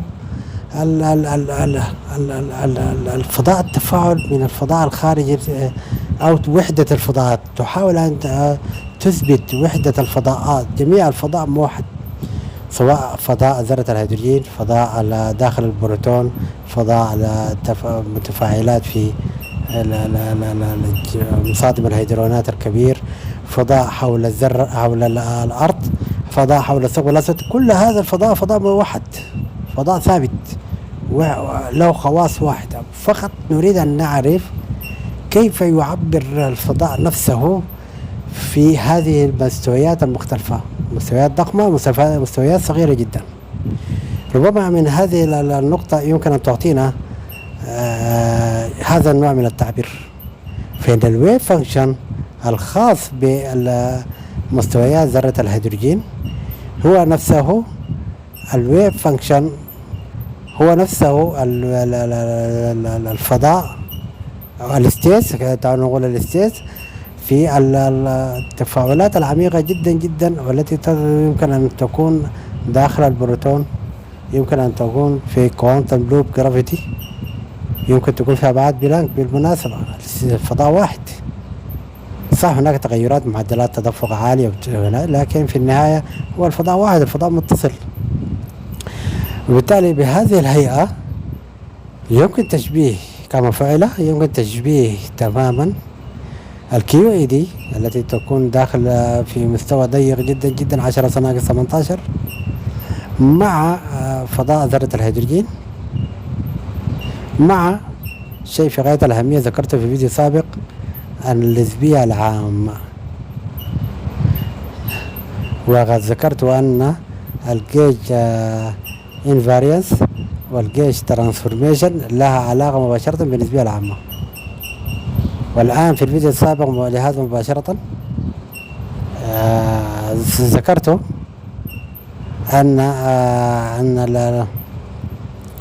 الجيج ترانسفورميشن مختص بالفوتونات أو سبين 1، مختص بسبين 1 من خلال الكونسترينز، شرح درس الكونسترينز في معادلة اللاجرانج والهاملتونيان، الايكوفالنس برنسبل بين اللاجرانج والهاملتونيان. إذا من هنا نستطيع أن نربط ثلاثة معاملات مع بعض، ثلاثة أشياء مع بعض: ميكانيكا القيم غير النسبوية، ميكانيكا القيم النسبوية، النسبية العامة. وهذا هي حل الموضوع، هذا هو الكوانتم جرافيتي. يعني من هذه الآلية نستطيع أن ندخل الكوانتم جرافيتي، ونستطيع أن نخبر العالم بأن الكوانتم جرافيتي، أن ميكانيكا الكم تستطيع أن ترى النسبية العامة وترى الجاذبية، في حالة أننا طورنا هذه المعاملات أو هذه الميكانيزم بإدخال شيء واحد هو الفضاء. هذا الفضاء الذي ظلت ميكانيكا الكم تحاربه منذ فترة، تحاربه ولا تحاول أن تعتد به. فضاء طبعا أقصد بالفضاء هو فضاء رباعي الأبعاد بشقيه الزمان والمكان وديناميكيته. ليس ثابتا هذا الفضاء، إنما هو ديناميكي. إذا اعتبرنا الفضاء ديناميكي نستطيع أن نربط هذه الكميات أو الميكانيزمات مع بعضها، ميكانيكا الكم غير النسبوية وميكانيكا الكم النسبوية والجرافيتي. وبالتالي حلت المشكلة.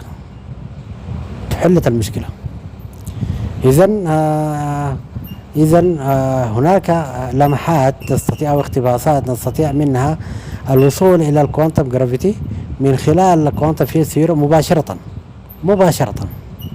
وهذا ما فعلته في الحقيقة في السلاسل السابقة كلها، كل السلاسل السابقة فعلت ذلك، ووجدت الكوانتم جرافيتي من خلال كوانتم فيلد ثيوري، من خلال الجرين فانكشن، من خلال تفسير أعمق لفايمن دايجرامز، من خلال تأثر الكتلة بالفضاء. كل ذلك تعطينا الكوانتم جرافيتي. تعال نواصل. That is useful to know. It's also one of those connections which form a bridge between quantum field theory and ordinary single particle quantum mechanics. So let's that is not so important, this is only for the calculation, but let's note here, this is a field operator, which is of course an operator, and therefore the operator itself is independent of the states, but it acts on states, of course, but the operator itself is independent of the states, and this is a wave function specific to the state n in this case. So, but the difference is now that this field operator psi, it does not have to act on single particle states only. You can act with this psi of x on any multi-particle state as well. And then you get just some complicated object which you cannot interpret as such a single particle wave function. Therefore, this is a much more general object, but in one specific application it reproduces something that you know, but it's defined in much wider circumstances also.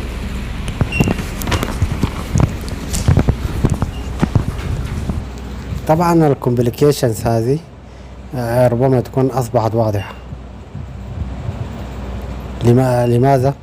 لأنه الفيلد اوبريتور، هذا الفيلد اوبريتور يتفاعل مع الفضاء، والفضاء يحاول أن يخففه، وبالتالي تخرج لنا مجموعة من الجسيمات. هذه المجموعة من الجسيمات لا نستطيع وصفها بواسطة سنجل ويف فانكشن، ولا حتى نستطيع وصفها عن طريق الويف فانكشن لون بارتكل. يعني لو اعتبرنا التايب one type of particle، يعني اعتبر مثلا تفاعل معين يعطينا فقط إلكترون، لا، لن يحدث هذا، إنما تفاعل معين يعطينا مجموعة من الجسيمات، مجموعة من الجسيمات بالإضافة للطاقة الصرفة تظهر في إشعاع كهرومغناطيسي. وربما إذا طورنا أجهزتنا نرى موجات جاذبية أيضا تخرج من وسط التفاعل، لأن هي هذه آليات الخمسة للفضاء الثنائي لأبعاد الدفاع النفسي. فهذه التعقيدات ناتجة من ماذا؟ يعني التعقيدات في الويف فانكشن ناتجة من ماذا؟ ناتجة من أن الفضاء ليس واحدا. يعني مثلا نذهب إلى جزيء الهيدروجين مرة أخرى أو ذرة الهيدروجين مرة أخرى، نجد الويف فانكشن تصف ستيت معينة، هذه الستيت لها سبيسنج بينه وبين الستيت التي قبلها، وستيت انرجيتك ستيت يعني ستيت للطاقة، لكن لديها سبيس بينه وبين الستيت التي قبلها، ولديها أو الستيت التي قبلها لا تؤثر فيه، وهذا ناتج من الأورثوغونال multiplication of wave functions، بحيث أنه المالتيبليكيشن يعطينا زيرو، الدوت multiplication أو الضرب الجدائي في الويف فانكشنز يعطينا زيرو، وهذا يعني أن الويف فانكشن الستيت الواحد لا يؤثر عليه الستيت الذي أعلى أو الستيت الذي أدنى. لكن ماذا يحصل إذا تقاربت هذه الستيتس من بعضها البعض؟ يعني جزيئات الهيدروجين أو مدارات جزيء الهيدروجين أو الذرات عموما إذا تقاربت الستيت مع بعضها البعض، فإنها الضرب الجدائي أو الضرب العددي للويف فانكشنز لن يكون يساوي زيرو، وإنما يكون يساوي شيء آخر. وكما ذكرت أن الكميوتيشن بين أي ويف فانكشن أو بأي شيئين أوبريتورز عندما لا يعطينا زيرو، فهذا يعني أن هما يتواصلان مع بعض، وهذا يعني أن على الفضاء الثنائي لأبعاد يدافع عن نفسه. أما إذا أعطانا زيرو أنه لا يوجد تواصل مع بعض، وهذا يعني أن الفضاء الثنائي لأبعاد استطاع أن يدافع عن نفسه. فهذه الكومبليكيشنز التي ذكرها المحاضر هي ناتج من هذا الأمر، أن الويف فانكشنز أصبحت أو الستيتس أصبحت تؤثر على بعضها البعض نتيجة لتقاصر السبيسنج في الفضاء، وهذا واضح أن الأوبريتورز تعمل على تقاصر السبيسنج في وسط التفاعل، وبالتالي ما يفعله الفضاء الثنائي لأبعاد هو محاولة إبعاد السبيسنج هذا أو السلايسز إبعاده من بعضها البعض عن طريق جعل معدلات تدفق الزمان والمكان عالية، وفعل ذلك يكون عن طريق ماذا؟ ينكرون عن طريق يكون عن طريق ماذا؟ يكون عن طريق طرد الكتل، فيقوم بطرد الكتل. أنا في الحقيقة لا أعلم، لكن أنا يعني من هذا المنطلق أنا أفكر في إعادة كتاب الحلقة 39 الذي يعطينا السبيس كوانتيزيشن، لأنه أنا في الحقيقة الآن في حيرة من أمري، هل التقاصر في السبيس داخل التفاعل هل ناتج من الطاقة المكثفة أم ناتج من الفضاء الثنائي لأبعاد غير متناظر؟ يعني هل الفضاء الثنائي لأبعاد غير متناظر هو المسبب في التباعد السبيسنج من بعض البعض أم الكتلة هي تسبب ذلك؟ حقيقة أنا هذه الأيام أنا مشوش في هذا الأمر. سأحاول إعادة كتابة كتاب الحلقة 39 وسنعرف من هو المؤثر في السبيسنج. فإذا كان الفضاء الثنائي لأبعاد هو الذي يسبب تقاصر السبيسنج فنظرياتي صحيحة كلها، جميع السلاسل صحيحة، بس فقط أنه نبدل بعض المصطلحات، يعني مصطلحات أنه الفضاء الثنائي لأبعاد يحاول إبعاد السبيسنج، نعمل بدل إبعاد تقارب السبيسنج، وأيضا مصطلحات الخاصة بأنه الكتلة تعمل على تقارب السبيسنج، نعملها تباعد السبيسنج، وهكذا. لكن أنا أعتقد أن تقارب السبيسنج هو أقرب. لماذا؟ لأنه الكتلة التي تخرج من هذا التقارب للسبيسنج المفترض تكون والله لا أعلم، لأنه لا حقيقة أنا لا يعني أصبحت مشوشا كثيرا في هذا الأمر. لكن أعتقد أنه من خلال الفيديو الخاص بالأنزلت إيكويشن توصلنا لأن الكتلة تتضخم إذا كتلة M small تتضخم إذا كانت النسبة بين M capital و R كبيرة جدا أو إذا تقاصرت R. وبالتالي أنا أعتقد أنه الكتلة M capital هي التي تعمل تقاصر السبيسنج، والفضاء ثنائي الأبعاد هو يعمل تباعد السبيسنج، وبالتالي تخرج الكتلة M small من التفاعل بهذه الآلية. يعني احتمال ربما يكون هذا، لكن سأفكر جديا أحاول إعادة كتاب الحلقة 39 حتى نعرف الإجابة الصحيحة. طيب تعال نواصل.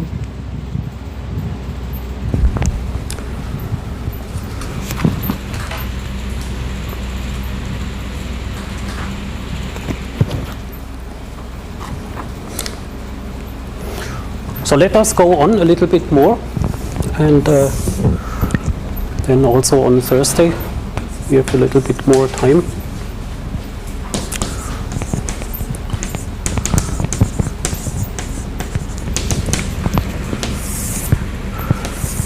We have now basically seen the following. To summarize what we did, we started with the single particle theory. Then we invented a postulate, which was that multi-particle states should exist. They should be bosonic. They should be formulated on a Fock space. And then we invented tools and methods. We invented operators A and A dagger, psi and psi dagger to describe our new system, which follows from this postulate. We could also describe operators like the Hamiltonian in this formalism. And after doing all that, we discovered that this multi-particle theory, which follows from the postulate, actually is a quantum field theory, because it can be entirely described in terms of such quantum field operators, which are operators which depend on X, which have local commutation relations, and even the Hamiltonian, and therefore really all important operators, can be completely written in terms of our quantum field operators. So we really have a quantum field theory. But we didn't start with it, it's the outcome. And now I want to show you something, namely the same quantum field theory can also be obtained in a different way. Namely, we can start by a completely different starting point. Maybe you could also call it a postulate. We postulate in the beginning that we have immediately a field theory, but we can already start with a classical field theory and then quantize that classical field theory and obtain all of those aspects. The quantized field theory will automatically lead to operators like A and A dagger. It will also lead to the existence of multi-particle states. They must be bosonic, and as a special case, it contains our initial one-particle starting point. Maybe you could also call it a postulate. We postulate in the beginning that we have immediately a field theory, but we can already start with a classical field theory and then quantize that classical field theory and obtain all of those aspects. The quantized field theory will automatically lead to operators like A and A dagger. It will also lead to the existence of multi-particle states. They must be bosonic, and as a special case, it contains our initial one-particle theory as well. But the starting point and the philosophy would therefore be very different, and so let me now propose to study briefly this starting point. We postulate a field theory.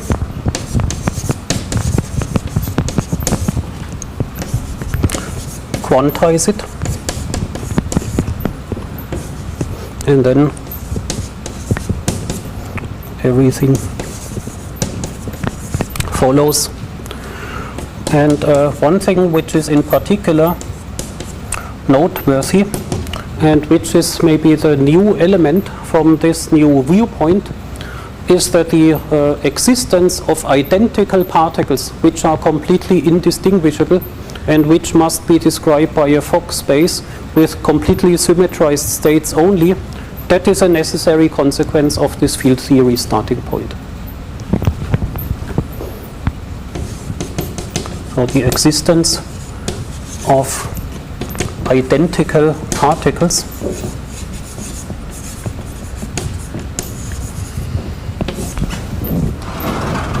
and therefore a Fock space is a consequence of the field theory starting point.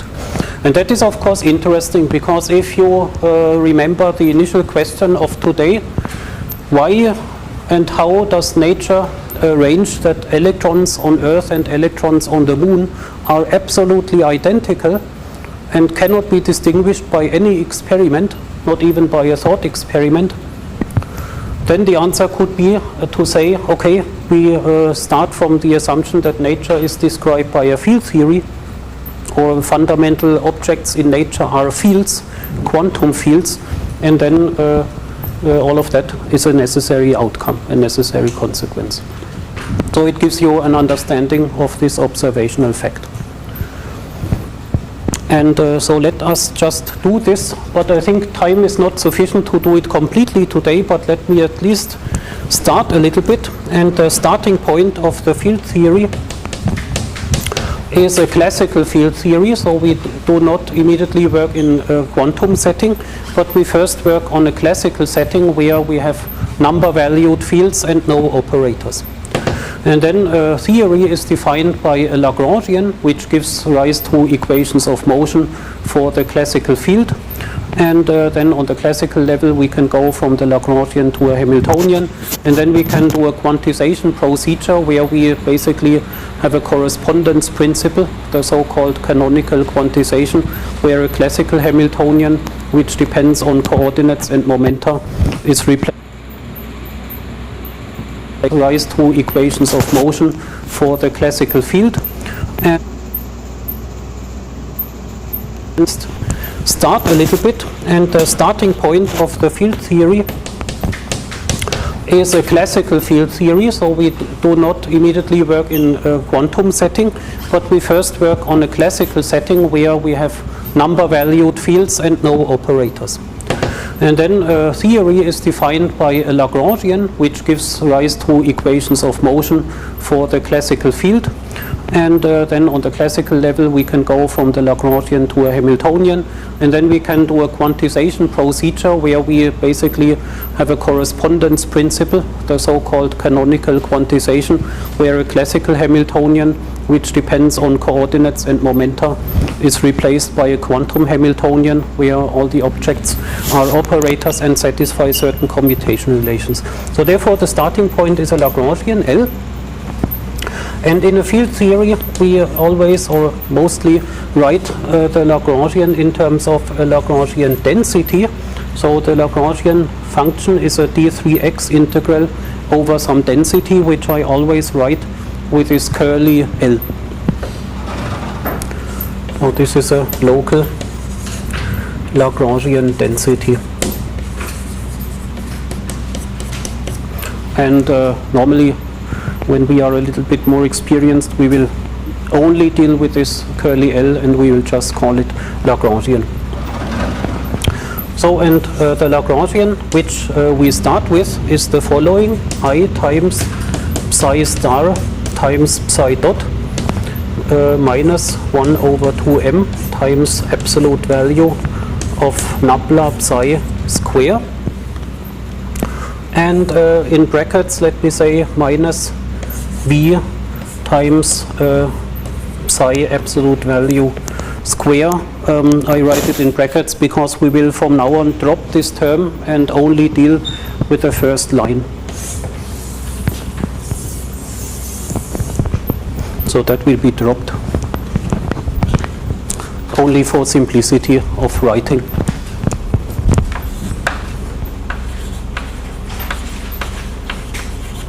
but it could be treated in the same way. So that is our Lagrangian density, and that I drop from the sky, and this is now our postulate. Nature would be described by this Lagrangian, and we have to go through the usual algorithm, which brings us from here to a full quantum theory. And that algorithm can be done. It's straightforward, but it takes a little bit more than 10 minutes. Therefore, we will not do it completely today, but we will continue on Thursday. Let me give you some remarks and then we can start today. طيب قبل أن يحصل يعني يتحدث في الزيادة، تعالوا نقارن هذا اللاجرانج. طبعا هو سيشتق من هذا اللاجرانج، سيصل من هذا اللاجرانج حتى يصل إلى خلق الجسيمات بالديسكريبشن الذي قالها. من اللاجرانج سيكون الإيكويشن اوف موشن، بعدين يكون الهاملتونيان، يكون بعد ذلك الكانونيكال مومنتوم، بعد ذلك يعمل الكوانتيزيشن، وبعد ذلك ربما يمر على النيثر ايكويشن لأنه مهمة جدا جدا. من النيثر ايكويشن يخرج السبين، نوع السبين، ومن الآلية التي ذكرتها آنفا قبل قليل الآن هي يخرج الكتل والإيدنتيكال بارتكلز. فالإيدنتيكال بارتكلز تصب عن طريق اثنين، كتلتها والسبين. طيب تعالوا هنا إلى شيء ذكرته قبل قليل في الهاملتونيان. نجد علامة الناقص ونجد الكتلة في المقام، ونجد النابلة هنا طبعا اللابلاس سكوير نجدها مع الكتلة، وبالتالي هنالك حدين أو حدان متعاكسان، وهذا يعطينا نوع اللاجرانج. هل اللاجرانج مطرود من التفاعل أم هو داخل التفاعل؟ نفس الأمر الذي ناقشناه في الهاملتونيان ودالة جيبس يمكن أن نناقشه هنا، وبالتالي إذا سيطر الحد الثاني فهذا يعني اللاجرانج مطرود من التفاعل، إذا سيطر الحد الأول فهذا يعني اللاجرانج مضاف للتفاعل، وهكذا. طيب من هذا التفسير أو هذا المدخل سنحاول إن شاء الله أن نتعرف على الإيكويشن اوف موشن. أيضا الإيكويشن اوف موشن ستكون هناك علامة ناقص، والإيكويشن اوف موشن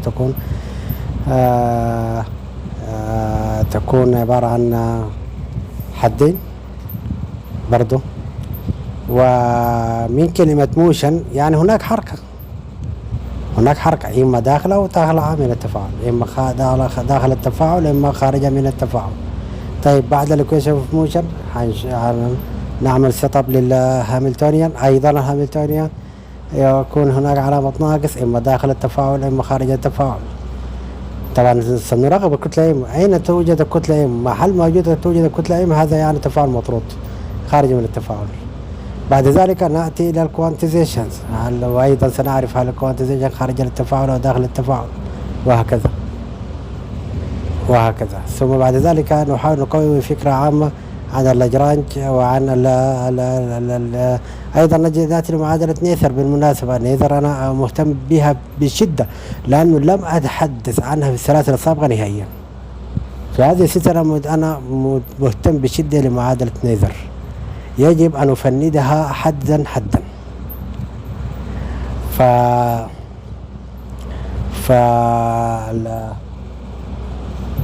فنريد أن نعرف هل هذه خارج من التفاعل أم داخل التفاعل، وأيضا نريد أن نعرف ما هو مصير الكتلة أيضا، ثم سنعرف ما هو مصير السبين وكيف يتغير السبين مع تغير التفاعل، وهكذا. 5 minutes with the exercise sheet, and the remarks are the following. So there is here a subtlety.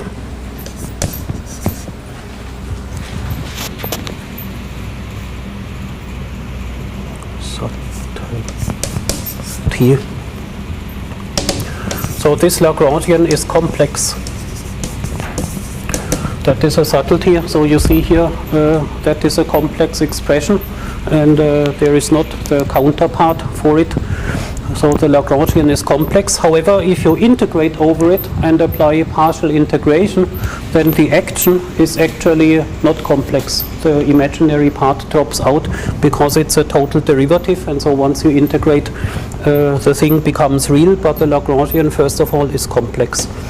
And so then, in order to treat it, we need to treat psi and psi star as independent canonical variables.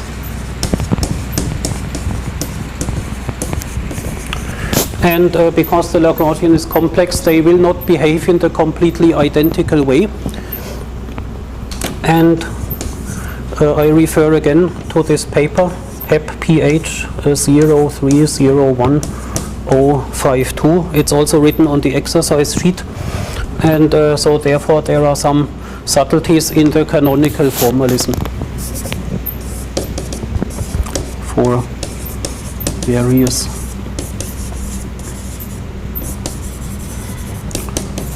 treatments. As I already said the last time, in this, if you have the so-called constraints, the procedure going from the Lagrangian to the Hamiltonian is a little bit more complicated than in the standard case. And here we have constraints, and these various treatments here deal with the constraints in different ways, and most of the ways, and also the way that we will do here, is kind of a dirty trick, which leads you to the correct answer quite quickly. However, there is a much cleaner procedure which is also much more complicated, and you can find all the details of that in this paper. Okay, so let us end here and then discuss a little bit the exercise sheet.